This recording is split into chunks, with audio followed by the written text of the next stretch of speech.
Welcome to Speaking of Service, the podcast that uncovers practical ways to grow service revenue, control costs, and improve customer satisfaction. If you're looking to innovate, gain a competitive edge, or just learn about the latest service trends, you've come to the right place. Today, Anthony Maffa meets with Tyler Gannon, Vice President, Product Marketing and Strategic Alliances at Device Authority, to discuss the complex world of security and security as viewed by global governments and customers. Well, good morning, good afternoon, and good evening, everyone, and thank you for joining us here today. My name is Anthony Maffa. I am part of PTC's IoT segment. Prior to joining PTC, for those of you who have not met me before, I have been heavily involved in the digitization of service organizations in the United States here. And I'd like to thank Chris Wolf, or Wolfie as we call her here. She's lending me the chair and letting me take the reins for a few sessions here. And what I want to do is host a mini-series here on a very important and relevant topic in IoT, and that is security. And I'm joined today by Device Authority's Tyler Gannon. Tyler, I'd like you to introduce yourself to the crowd here. Yeah, thanks for having me today, Anthony. Certainly a timely topic. So my name is Tyler Gannon. I'm the Vice President of Product Marketing and Alliances for Device Authority. I've been at Device Authority for about 3 years, but I've really been involved with enterprise software and security for about 25 years, about half of that with Microsoft, going back to the trustworthy computing days. And so today's topic, I think, is a tale that is as old as time, refreshed for today's cybersecurity environment. So excited to be here to talk about it a little bit today. Great. So, you know, I was thinking about this. We were talking, and back in 2007, some time ago, it seems like ages ago, in the technology world, it's a long time ago, but in that time, TLS was considered to be secure.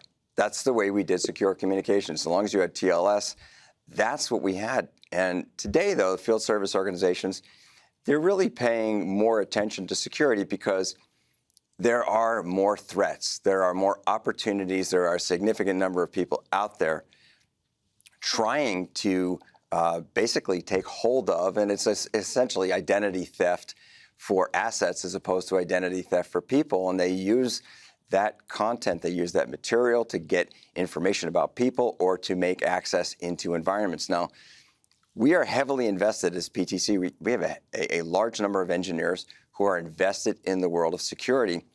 And we have partners like Device Authority who are also invested in that, because when we get into this IoT space, when we start connecting assets to the internet, that creates a threat. It's an opportunity and a threat. We have to balance that. The opportunity, of course, being that we can do service faster. The threat being now they are exposed to people taking an attack, possibly attacking them. So one of the things that's really been an issue for us as of late, and we hear it a lot, is zero trust. And it's an interesting term because it says nobody's trusted. But at the same time, I think a lot of people within our environment, and I mean that environment of IoT and connecting assets to the internet, they're not really sure what zero trust means. So let's start there to at least baseline what zero trust actually means. Yeah, great question. And I think you're right. Zero trust is a term that has taken the industry by storm. The concept's been around for some time, but I would say over the last year to 18 months, it's become sort of the watchword for cybersecurity. And I think because of that, it's become confusing at best for a lot of organizations, as they now feel like they have to have zero trust. And the challenge is zero trust is not a thing. You can't go out and buy a zero trust and call it a day. It's an approach. It's a paradigm, if you will. And it takes a process, a continuous process to achieve zero trust. And I always like to go back to the NIST definition of zero trust. They're the ones that essentially have coined the term and promoted it. And they're sort of the stewards of the standard or the architecture. And really, when you read it, it's a simple little abstract that they put out on the NIST website that says, it's a move away from just simple static sort of network-based perimeter security and a move toward protecting individual things, right? Users, assets, other resources that are connecting into your enterprise. And the reason that's happened is because I think over the last 10 years, I talked about in my intro the Microsoft trusted security environment or the trustworthy computing initiative that they had going back to 2002, I think. And that was all about protecting PCs and operating systems for all these people that were now connecting to the internet. And then SSL or TLS, as the modern name, became the way to actually protect the communication over the internet. And so over the years, as this has progressed, I think people have done a really good job of hardening the security perimeter, putting up firewalls, making sure they're segmenting areas of the network. What has become low-hanging fruit for bad actors in today's environment are those devices, those individual devices or user accounts that might not be paid strict attention to. And so zero trust is basically saying, hey, there can be no implicit trust anymore. You have to identify every user, every device that is trying to connect into your network resources, assign an identity, and make sure every single time it's trying to connect, you can validate it should be there and that it has the right security controls in place to protect what it can do within the environment. So sort of the summary of zero trust, the way we like to say it is identities become the new perimeter. And that's the baseline that we use. And that tends to be very easier, I should say, for an individual, because an individual is able to go through sequences. It becomes a little more complicated process when we start talking about a machine, a piece of equipment that's connected to the internet to provide data back to a service organization. Yeah, absolutely. We like to say, I mean, it's really hard for a security leader today because they have to worry about three very specific categories of identity, right? There's user identities, which you mentioned. And we know the mechanisms with multi-factor authentication for hardening that identity and managing that. There are now machine identities, which is sort of a growing and very broad term, right? So machines can be everything from your mobile phone, laptop, to servers, software applications, APIs, containers that are found all throughout your networked environment. But now there's also this concept of IoT device identities. And these are typically, high value devices outside of the network perimeter, beyond traditional security controls that actually interact with the physical world. And so a breach of one of those has a far more detrimental impact potentially than just a data breach. So it's a very tough environment to navigate as a security leader. Yeah, and let's talk about that identity, right? You and I can give a license, we can give a QR code, we can give some type of an ID and put a passcode in and go through that process. But what are your thoughts on the current methods that we are using, say like tokens, shared certificates? Are they sufficient in this world of uniquely identifying an asset in the field? Yeah, that's a great question. And I think there's technology that's been in place for a long time, such as PKI, that is, the sort of the highest level of security, and it's standards based, so it's achievable for a lot of people. But then it gets confusing as to, are tokens okay? Do we have to use certificates? How do we manage that? And they are slightly different approaches, right? Tokens uses a symmetric key, so it is a cryptographic key. But because you have a shared key between the client device and the software application in the cloud or what have you, if that device gets compromised, now there's a lot more potential for breach and intrusion at the network side. Certificate-based authentication gives you a little bit more security because you're now using asymmetric keys, which means that even if, say, the public key gets compromised, there's still a private key that makes it harder for a bad actor to get in and move laterally within a network and do damage. That is not to say that it's foolproof, because a lot of this, whether you're using tokens or certificates, comes down to how you apply them, how you manage the permissions in those keys, and how you age them. So you mentioned shared certificates, which is something that we've seen a lot of. That in this day and age is really opening the door for a lot of potential liability, because bad actors are smart enough now where they'll go out and say, there's a very, very well-known piece of industrial equipment. I can probably buy that used on the internet, and now I have physical access to a device. And if there's a certificate that's been hard-coded by the manufacturer that is sitting on that device, I now have access to that, and I can use that to spoof or clone a real device and get access to a network. And that's kind of scary because, as we know, credential-based attacks are probably the most prevalent out there today. I think it's something like 60% or more of attacks are based on compromised credentials. And when you get into a network with sufficient credential access, you now basically have unlimited opportunity to do damage within that network. And that's why when you look at the data out there, I mean, it takes on average an organization something like 250 or 240 days even to identify that they've been breached, and then another 80 to 90 days to contain that breach. So things like shared certificates, things like tokens that don't expire, that in today's day and age, that's not sufficient, I think. And I think a number of the people who are listening in have probably received at least one notification that their data has been compromised in some form of breach. There have been a number of these in the private sector, in corporations. Stores, for example, credit cards have been breached, and I'm sure, again, a number of people have seen those come up. Oh, by the way, your data has been exposed. And the only offer that they can give their customers in that scenario is, we're going to give you a year's worth of free credit monitoring, just in case somebody actually did steal your identity or tried to steal it. So imagine, though, that attack surface now being 1 million machines, because that's what you're monitoring as a service organization. It gets to be very high profile and very actually scary when you think about it from what can be done. So if we look at this now, companies are doing this because they have a liability, they have an exposure, but it seems like maybe the industry's not moving fast enough, or at least maybe there needs to be some consistency, because if you look at what's been going on at a policy level in the United States, we had a couple executive orders in the last 2 years, 3 years. We had the Omnibus Act, and we had the Cyber Resiliency Act in the EU.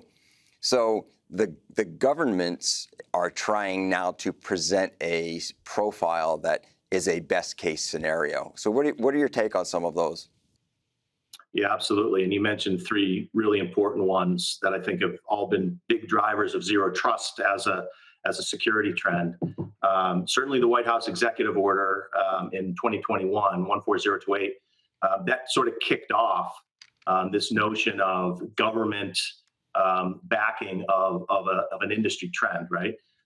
And what that basically, I want to say mandated, because an executive order technically is not a law. But what they basically said was, if you are part of critical infrastructure or anywhere in the government supply chain, we expect you to do 2 things. One is adhere to a zero trust architecture in your security posturing, and 2, implement software supply chain security in the form of a software bill of materials. And the 2 are actually sort of really tightly linked together, because what the software bill of materials essentially does is provide additional granular identities around a device and the software that's running on the device. Because as you know, in the IoT world, a device could have software coming from multiple vendors that have contributed to it throughout the supply chain, from manufacturing to when it actually goes operational in a customer's environment. So a software bill of materials, for example, will tell you if there is foreign code from an adversarial nation, or things like open source code that might be vulnerable and might have a known exploit out there today that external threat platforms can tell you about. So those 3 together really have, I think, consistently said this is sort of the base level that you need to shoot for. And that's why, I talked about zero trust as being a paradigm or an approach and a continuous process. And that's the way those government regulations or proclamations are headed. So the White House, for example, they most recently implemented the National Cybersecurity Plan, which talked about creating government guidance and agencies to help organizations figure out how they can achieve this, who are the right partners to enlist, and whether or not really you're subject to this. Now, I will say critical infrastructure, which is part of both the White House executive order and the EU Cyber Resilience Act, and part of the FDA regulation. Critical infrastructure, I challenge any organization to say they're not part of critical infrastructure, because critical infrastructure for most of us, it makes sense. It's the water supply, and it's energy, and it's transportation, but it also refers to communications, dams, emergency services, obviously the defense industrial base, financial services, food and agriculture, healthcare, emergency services within police and fire departments. So it's really, really broad. And so I think what the government is saying is pretty much everybody needs to pay attention to this in order to achieve the right level of cybersecurity standard. Yeah, and if you take that even a step further, there are the requirements not just to have zero trust, but there are requirements in some of these bills to have a maintenance window. In other words, to deal with any maintenance to the software that you have to close any of those loopholes, which is a whole nother level of that the service world or the manufacturer has to figure out. How do I do that? Because now you're sitting there saying, well, I have 100,000 machines in the field. How do I actually get that updated? Right? It's another level of work that they have to embrace, or at least get their customer to figure out how to work with them to do that. And that's one of the advantages of, say, of an IoT platform, is you might be able to do that remotely very efficiently. But that's even added in there, and that's a lot of people don't realize that's part of some of the requirements for this, not just zero trust. Zero trust is a big push, but the maintenance component, I believe in the EU, it's a 5-year window, minimum 5-year window for that maintenance compliance. Yeah, so not only manufacturers located within the EU, but manufacturers that want to sell into the EU market. They basically have, I think, a requirement to manage security and maintenance for the initial 5 years, and then it's sort of, you can envision a scenario where in a competitive market, a good manufacturer might extend that window, where they say they'll take responsibility for maybe the first 10 years for security, especially for, if you think about healthcare and high value surgical equipment, or in the manufacturing industry, high value manufacturing robots, or even in like the mining industry, right? $1 million mining equipment that might have a useful lifespan of 10 years. Yeah, and that's actually in the manufacturing world, we see that a lot. In the services world, equipment that's 10, 20, 30 years old. It's extended for, and in fact, in the medical world, what you very often will see is a piece of equipment used in one part of the world, and then it gets reapportioned to a lower cost country that couldn't afford the original equipment. So it has a long lifespan for that piece of equipment, in the range of like 30 years in some cases. Yeah, and that actually that's a particular challenge with IoT devices, that notion of ownership transfer and identity, because it could spend the first 10 or 20 years in one location associated with a particular organization's security environment. And then again, you're not going to throw away a $3 million surgical robot. It'll probably go to a secondary or tertiary market. Yeah. And it's still going to maintain its hardware identity. It's the same physical device. But how do you assign new credentials and help it on board to that new security environment? That is a challenge from a service perspective and from a manufacturer's perspective. Yeah, there's even the practical component of it, meaning we can self-identify, but a machine can't very often. And when you put things online, that self-identification is a very big advantage to the service organization to understand what they're dealing with, in addition to it being important from a security perspective. Yeah, no doubt. So to wrap things up here, what advice would you give to a field service organization today that's really in the world of IoT, or getting into the world of IoT as it relates to security, obviously? Like, what key things should they focus on in their efforts to start their program or build their program and make it stronger?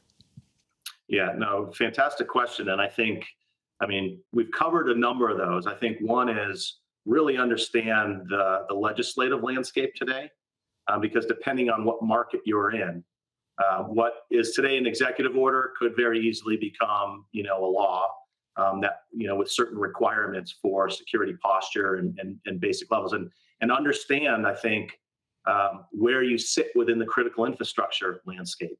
I do think it's pretty all inclusive, and you'd be surprised at how many organizations sit somewhere in the government supply chain. And what you don't want to do is set yourself up to where you're no longer getting government contracts, or you're no longer allowed to sell your device or service in a certain customer settings because you don't comply with the legislative landscape. I do also think, from a zero trust perspective, CISA has put out the zero trust maturity model, and I think it provides a pretty good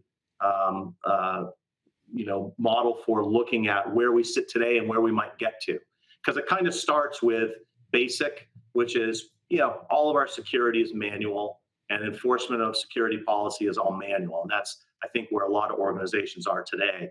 And as you add levels of automation and other security capabilities, you go up to the top level, which is optimal. And at the optimal stage, that's where security is fully automated, policy is fully enforced, and essentially you have an environment that lends itself to the zero trust architecture moniker, if you will.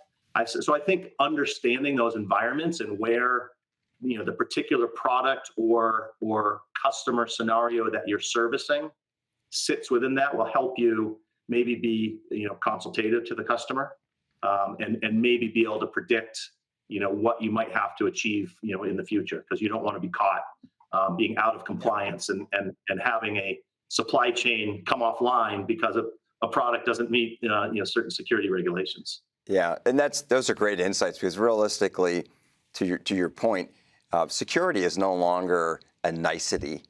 It's not even a necessity. It really has to be taken to that next level, and you have to look at it as a critical part of your infrastructure in order to be able to do the job that you want to do and do it securely and safely. Yeah, for sure. And I think one last thing with regards to the advice is, it's easy to go out and look at a shiny object to say this is going to solve zero trust for me.